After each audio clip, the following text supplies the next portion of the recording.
It's one of those days, guys. It's one of those days. I'm just not feeling jolly. I'm not my usual happy-go-lucky self. I'm a little morose blue. I'm blue. Blue are the feelings that live inside me. Like I got the life sucked right out of me. Somebody just came in with a straw and drank up all my energy. On days like this, I like to just hunker down in my cozy little corner and talk about nonsense, which is why I started this channel. But more specifically, one of my guaranteed dopamine inducers is just to talk about things that creep me out. Creepy, macabre things that have happened throughout history. Today, we're gonna cover centuries of vampires, the evolution of the vampires, the vampire's outfit throughout the ages. My name is Teresa, and this, I didn't even do the hand gestures. That's how off I am. This is vampire fashion. Okay, just vampire and some fashion. Mostly just vampires. Around the 1700s and through a great part of the mid-1800s, there was a wave of panic known as the New England vampire scare. There was a tuberculosis epidemic. Tuberculosis as in, if you remember Moulin Rouge,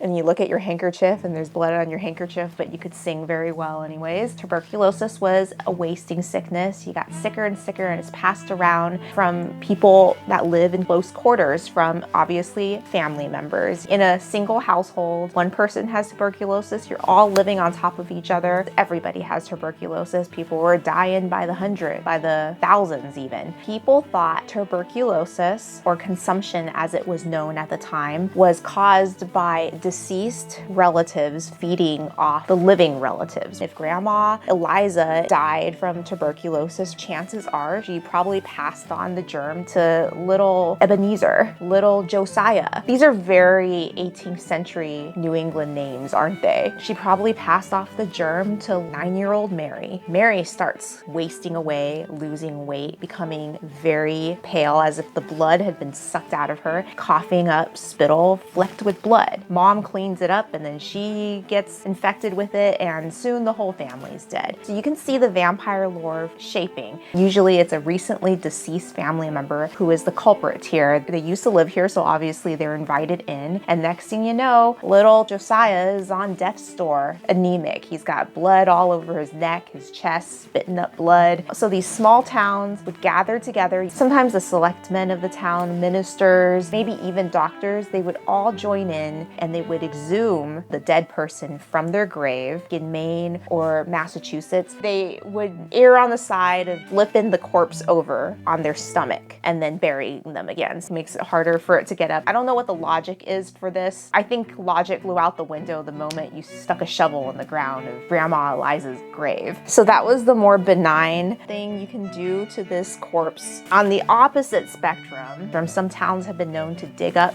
the corpse and then dismember it. There was an archaeological case in 1990, Fairfield, Connecticut, where 2 boys were playing in the woods. Little brother comes back, brings back some human remains. Look, Mom, look what I brought. Archaeologists were called in. They discovered, hidden within the New England woods, a vampire graveyard. They dug up this red coffin, and inside the red coffin was a skull and bones in configuration, just like the Jolly Roger on the pirate flag, that prevents the presumed vampire from rising again. In the most extreme circumstances, some towns made a night of festivities, kind of like a bonfire. They all marched into the graveyard, probably carrying some pitchforks, shovels, and torches, just like the torch-carrying mob that you'd see in those old 30s monster movies. There was a belief that if the corpse was fresh, it was freshly buried, there's still liquids inside, liquid blood, then it could rise again. So what they would do is they would cut out the heart, place the heart on a stone, and burn it. And then those in the family infected with tuberculosis would breathe in the ashes of this burnt heart. Historical people have done some crazy, messed up things, really nasty things. There was a lot of grave robbing back then. I would never, in my wildest dreams, think of digging up a corpse and then dismembering it and or burning its heart, breathing in the ashes. I mean, that's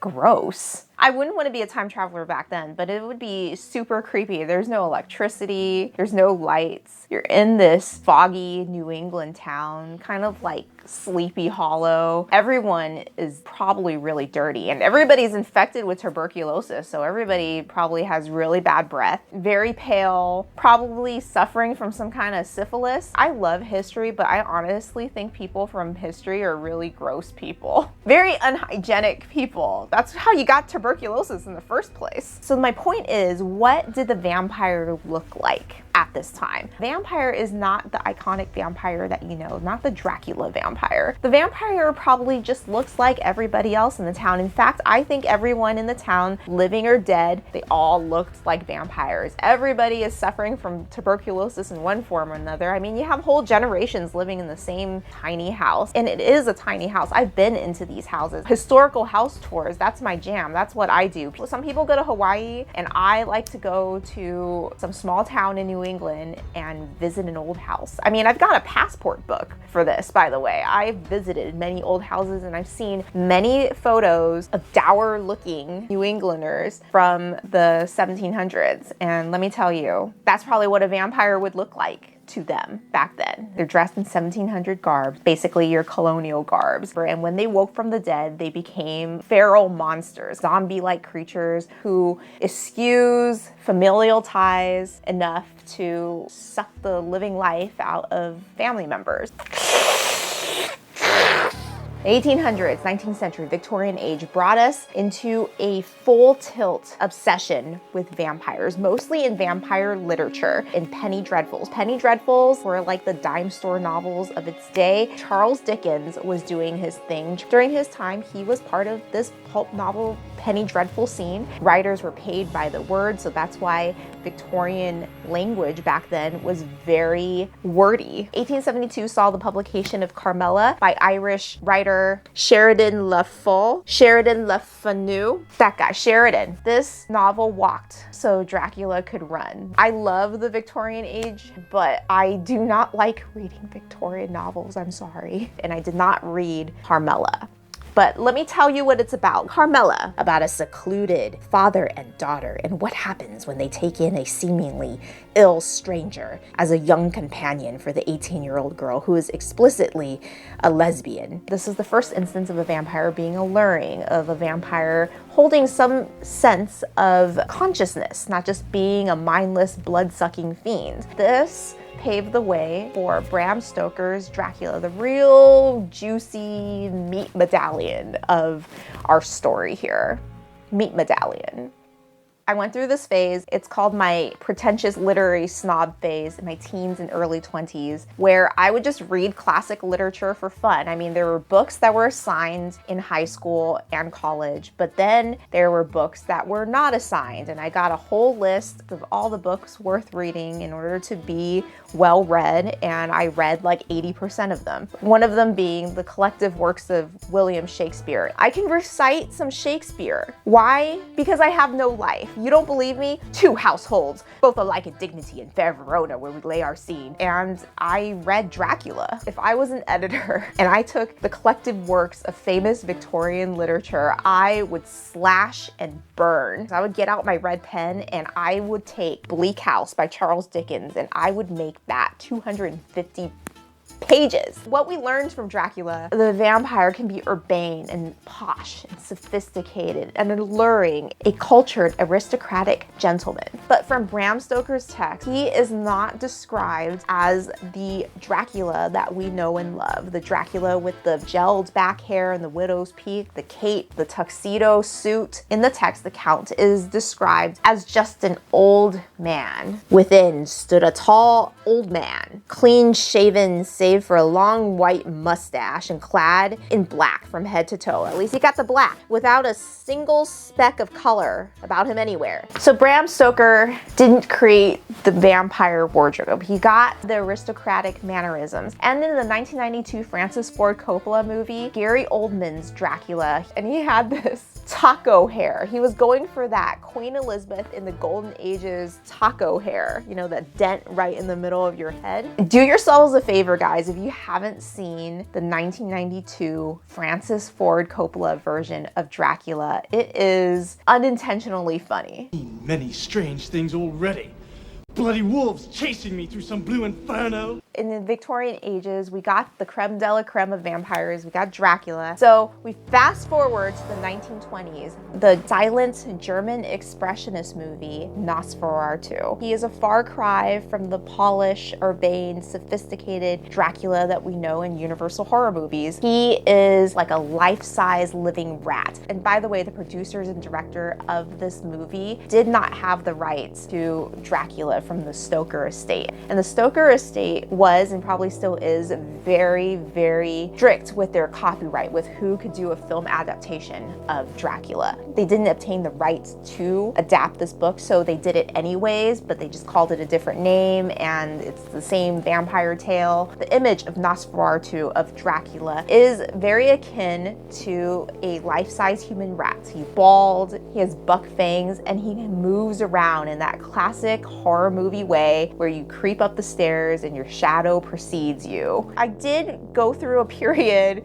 where I watched 1920s German expressionist movies. Just putting that out there. Yes, it was a thing that I did. Nosferatu was one of them. And I believe in 1999, they made a movie about the making of Nosferatu starring William Dafoe as the actor Max Schreck. This actor, as portrayed by William Dafoe, was the first method actor. This was the predecessor of Daniel Day-Lewis. Like, he was living the vampire life. He stayed in character during the whole thing. He terrorized the cast as Nosferatu the vampire. This vampire, the 1920s Nosferatu vampire, was a stuff of nightmares. He wasn't alluring or seductive. Dracula is also the stuff of nightmares, but there's a gray area where you're kind of on the fence of whether or not you want to invite him into your home so he could suck your blood. And now we move to the 1930s iconic Dracula look. So this look started off on stage. There was Dracula, the stage play, and the world was introduced to the cultured, groomed, sophisticated, and alluring figure of Dracula. Tuxedo-clad Dracula was portrayed by Raymond Huntley, who allegedly provided his own costume. He provided the cape with the standing collar so he could hide his face as he vanishes off stage. A magician's cape and collar. But then we move to the talkie era, to Universal's Dracula starring Bela Lugosi, who perfected the posh gentleman vampire. Listen to them, children of the night. Ironically, I have not seen the 1930s Dracula, but I know of it from watching Tim Burton's Ed Wood, where Martin Landau portrayed Bela Lugosi, an aging Bela Lugosi. Here we have the aristocratic charm and the coffered creepiness. Bela Lugosi immortalized this role. He was so popular in many movies of Dracula that he was buried in his Dracula outfit. I'm beginning to see a pattern in the rise in the popularity of the vampire throughout the ages is usually associated with recessions, economic downturn, times of turmoil, or disease outbreaks. In the 17th century, the tuberculosis outbreak led to the Great Vampire Scare in New England. Victorian England, the rise of industrialization leading to an interest in spirituality,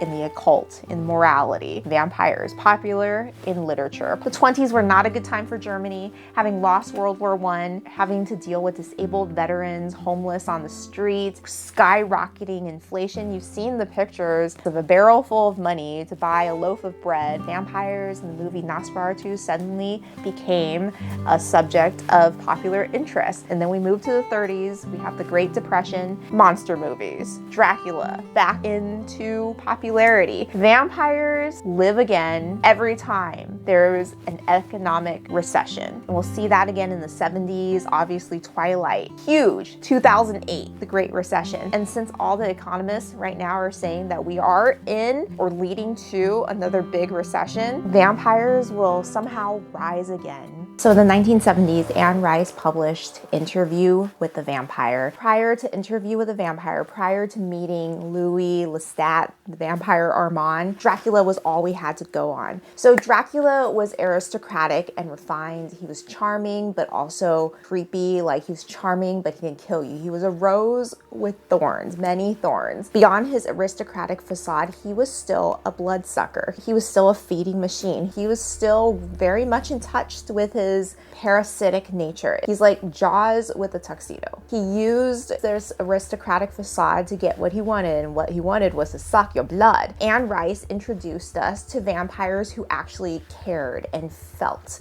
Vampires who retained throughout the centuries their humanity, or at least Louis, main character of Interview with a Vampire, retained his humanity, and that's why he was so miserable. Been living centuries upon centuries of just feeling bad about being a vampire. So this is the first time we were introduced to vampires as beautiful, tortured souls. So Louis, played by Brad Pitt in the movie, is different from Dracula because Dracula feeds off humanity, but he doesn't feel bad about it. He's living deliciously. He's reveling in being a vampire. But Louis, he has to feed to stay alive. But at the same time, he doesn't really want immortality, but he can't really like do anything about it. So he just kind of lives through the centuries, watches the world change around him, and is kind of tortured and miserable, but very, very, very handsome and alluring while being tortured. And that is the beautiful, tortured soul of the vampire. And vampires, having maintained some shred of their former humanity, they dress like the contemporary fashionable peers of their time. Ruffled, puffy shirts, ascots, a romantical 18th century version of the vampire. And then we see him change throughout the ages, but he still retains that 18th century aristocratic civility underneath, even when he's giving his interview in the 90s. Here we're also introduced with two types of vampires. We have the vampire who struggles with his baser instincts, who's trying to fight against being a parasite on mankind, basically, bemoaning beautifully through the centuries. I want to group the vampire Lestat and the vampire Armand in the latter category, which is the vampires who are living deliciously. They have still maintained a shred of their humanity. Over centuries, they've learned to adapt, maybe enjoyed being vampires, enjoyed sucking blood. After Interview with a Vampire, I've never seen a poor vampire. If you are 400 years old and you're still poor and you don't own your own business and you don't have your money invested in offshore accounts or something, you're doing life wrong. So the vampire is actually the epitome of generational wealth. Every vampire I've seen has been wealthy. Although we don't really know in Buffy if Angel is really that wealthy, but I assume he is. He just doesn't like to talk about it. He's humble. Being a vampire is actually not that easy. You would think it would be easy because you're immortal, you're stronger than the rest of us. You're really attractive, or we're assuming that you're really attractive. You could be real ugly and then you could have gotten turned, and then you would stay ugly for all of eternity. And then you can't really get plastic surgery as a vampire when you think about it, because if you go to a plastic surgeon, I assume that you have to take some kind of blood sample to make sure there's nothing wrong with you, and they find that you have no blood. They can't put you under anesthesia, or they cut into you and then something happens. Then you're gonna spend 400 years ugly. Let's face it, back then, I'm thinking a lot of people were ugly. Maybe not born ugly, life makes you ugly. Have boils, tuberculosis, dysentery, there's not enough nutrition, then your gums start to go, and then you lose teeth, and then the only thing you have are the fangs, which are resistant to like gingivitis. The 80s, we have The Lost Boys, a movie about teenage vampires. I kind of want to say this was the first time that we saw vampires as teenagers, vampires in high school. Instead of fighting the pool, the vampire, instead of thinking about them as the enemy, they're like the cool kids, the rebels, the outcasts, the misfits that smoke around the corner. Unfortunately, I've never seen it, so I cannot talk about it intelligently. Is it worth watching? 97 to 2003, Buffy the Vampire Slayer was on the air. So in season 2, we meet Spike and his girlfriend Drusilla. And Drusilla, she was like my hero. She was so twisted. So her whole deal was that she was weakened somehow. I don't remember how, but she was once a powerful vampire, and then somehow she maybe sucked the wrong person's blood or something, or somebody put a curse on her. Guys, I am not an encyclopedia of Buffy, believed. Tell me in the comments what happened to Dracula to make her so weak. She wore a lot of Regency style on pure waist dresses tailored for the modern day. So there was something a little bit old world about Drusilla. She was like a porcelain doll who was also very deadly. She had the coolest nails. She had frosted tips, frosted in red, like blood red. And later on, she regained her powers and then she became Super Drusilla. That was a crazy time, guys. That was a crazy moment. Drusilla, the second Slayer, with her nails. With her nails. I dearly love how in Buffy they showed each vampire becoming. Darla made Angel into a vampire. Then Angel made Drusilla into a vampire, and she made Spike into a vampire. And then Spike was just doing his vampire thing, and then he bleached his hair, and that's when he started to live deliciously. We're gonna fast forward through all the leather clothing of Underworld, of Blade, 2008 to Twilight. Everybody had a field day when Twilight was at the height of its popularity. Every smartass on the internet had something to say, and I was probably one of them, but I did it in blog form. I was really into Twilight. I was into the books. I remember what it was like to put myself in Bela's mindset. It wasn't the most healthy mindset. It was downright toxic, but you know, if you remember what it was like in high school, if you like a guy and he doesn't talk to you, your world is over. It's the end of the world, okay? I liked the books and I recommended it to a couple friends and they became Twilight fans. It was like the gift that kept on giving. And by the way, I was team Jacob. I was never team Edward, okay? I was team Jacob because he made her feel good, but she denied feeling good so she could feel bad with Edward. If she were real and I was her friend, I would just say, ugh, you gotta forget about this guy. Twilight is the accumulation of all that tortured, emo, vampire energy. We have Edward and his family, what do you call a horde of vampires? His brood, the Cullens, who live in Forks, Washington. They have many years of generational wealth. They're going for that normcore look because as vampires and also as teenage vampires who have to blend in high school, they don't want to draw attention to themselves. Edward was always in shades of blue and gray. Normcore with class. He wore very simple, plain clothes, tailored, quality, expensive. The one thing that always bothered me about Edward's outfit, and I'm just gonna keep to Edward's outfit here. I'm not gonna talk about Bella's outfit. I'm not gonna talk about her propensity to lair. That giant watch band that was popular around mid-2000s. Everyone at Forks High School knew the Cullens were rich because their father, Carlisle, was a doctor. Everybody knows that Edward could afford a Rolex, but then he had this giant, trendy, for the time watch. That just goes against normcore right there. That goes against his understated vampire fashion. And his car bothered me too. I don't know what being a rich vampire had to do with driving a silver Volvo. I can't imagine a worse fate than to be trapped in the body of a teenager for the rest of my life. I mean, it sounds on the surface, it sounds good. You're young and you're beautiful. Pretend to be in high school over and over again. Like, just imagine, I mean, how many times does the Cullens have to move around because they can't stay in Forks? Edward can't go to high school for more than 4 years. He'll graduate and then where does he go? I mean, he could go to college. He looks old enough to go to college, and then he can't return to Forks for another like 80 years. And then when he does return to Forks, some senior citizen would spot him and say, hey, I remember you. You look exactly like this guy I used to know in high school. And then he would have to like say, I'm his grandson. I can't imagine the minutia going back to high school. Sometimes I think it would be fun to go back to high school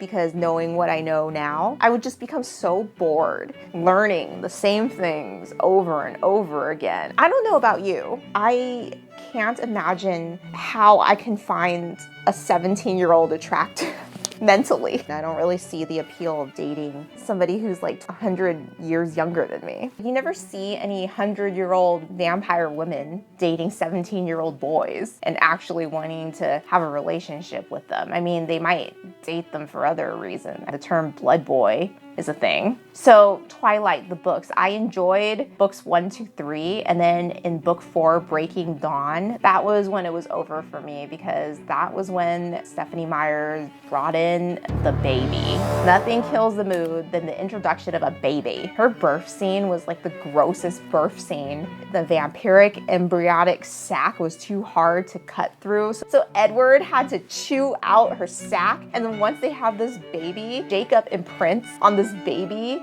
because he couldn't get the mother. He wants to date somebody younger, which is her daughter. Who does he think he is? Leonardo DiCaprio? If I were a vampire, I would continue to dress exactly how I am dressing. I would continue to dress the epitome of normcore. You want to go under the radar to draw people to you so you can eat them.